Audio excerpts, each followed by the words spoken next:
Hey everyone, this is Brett Endy's The Dog Savant, thedogsavant.com.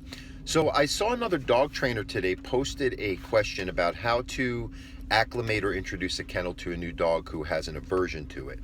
And I thought what I'd talk about is why would a dog have an aversion to a kennel? There's a few reasons why, and one of them is not so obvious to a lot of trainers I find, and they're taking more of a conditioning acclimation approach instead of addressing the root cause of why the dog is resisting the kennel in the first place. So you have a couple reasons why. It could just be due to unfamiliarity. If it's a new puppy or an adult dog who's never been introduced to the kennel, but you're using that for some training purposes or structure in their life, and they just don't know what it's like, which is most of the times your easiest version of resistance to a kennel that you can acclimate a dog to, because it's really just a matter of getting them more accustomed to it being an everyday part of their life. There's really no prior experiences for them to think anything other than that. It's just a dog who's, pretty neutral, but just hasn't experienced being in a small confined space. So you can acclimate them to it. You can put them in short periods of time. You can feed them in there. Yes, you can put some treats in there, especially if it's a younger dog.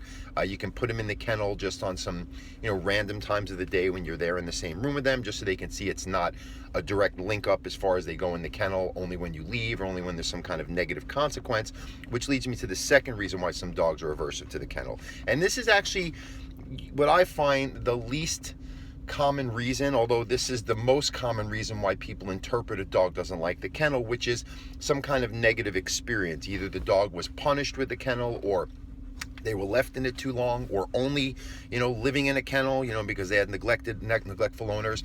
And now it's a matter of getting them readjusted to it in a different, I hate to use the word, but more positive, feel-good way, where they're learning that it's not going to be the way it had been as far as what their prior experiences in the kennel was. Okay, so that's the other reason, and that's just, there's so many videos and plenty of trainers kind of approach it from that front. Well, the dog doesn't like the kennel. They've had, a terrible experience, so this is how you reintroduce it to them in the proper way. The third reason, and this is what I'm saving for last, because this is actually the most common reason why dogs, and even a lot of puppies, don't adjust to the kennel, and they resist it and they fight, and you get your separation issues, and you get them really like tooth and nail trying to get out to the point where they could self-harm themselves. And this is really something that I find a lot of trainers don't regard. There's a lot of dogs, and this is the root cause of why most dogs have behavioral problems such as anxiety, reactivity, and whatnot, is they are so accustomed to independently tracking and scanning and reacting to everyday coming and goings that people create. And I'm talking about something as simple as going from room to room, coming home from work, where the dog is just independently zipping around without any direction, without any slowing down of this. I always talk about their mind gets ahead of their body, and then their body feels like a slingshot just getting pulled from event to event. When you put them in the kennel and they feel that their life is based, because this is not just a choice, this is not just a casual thing they're doing, to dogs who have this impulsive, tracking, anticipatory way of going about life, this is how they feel they are existing. They don't realize that we're just kind of ebbing and flowing, living our lives around them, and we get around to caring for them, feeding them, walking them, and everything's good. For them, they're hinging on our every movement because they're so hyper vigilant and so sensitive, because this would be really good if we were out in the forest, living the hunter-gatherer life or working for a living. When it's in our living room going across the house, this breeds a lot of this discontent if you disallow them from the effect of kind of moving independently of our direction. So what this means is when you put a dog in a kennel, it's the complete opposite of what they think is literally driving them to get through a day and wake up in one piece the next one. So we have to really address this ability for them to let go some of that tracking, pulling everywhere we go, this over.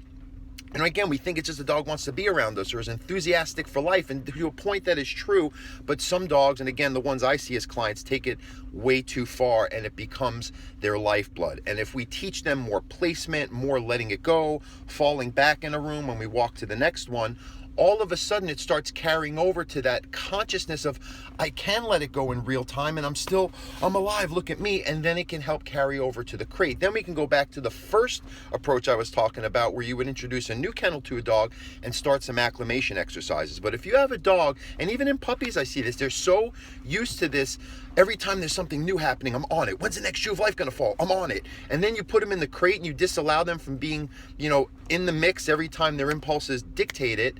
That's where you're going to get a great resistance to it, because it's such the opposite of what they're accustomed to. It's not that they're scared of the crate. It's not that they're resistant to the confinement or they see it as jail or punishment. It's more of, this is nothing like what my experience has been as far as when I'm out in the mix in real time. So we really address that, and then it would be a complement to any kind of acclimation to a crate. And in many cases, when you address that, the crate, they just take to it as a natural carryover from what you're creating more, when you're present, communicating to them, more of this calm, meditative, mind-body connected, stay in the moment way of getting through a day. So have that as food for thought, because I find that a lot of dog trainers don't address the root causality, and it's more of just a conditioning, positive, negative, punishment, reward kind of exercise, which that's an element in training, but there's also this more root, sensory-based, instinct-based, relationship-based way of approaching things that needs to be addressed as well. Hope that makes sense. Thank you for watching, taking the time to listen to what I have to say. Have a great day.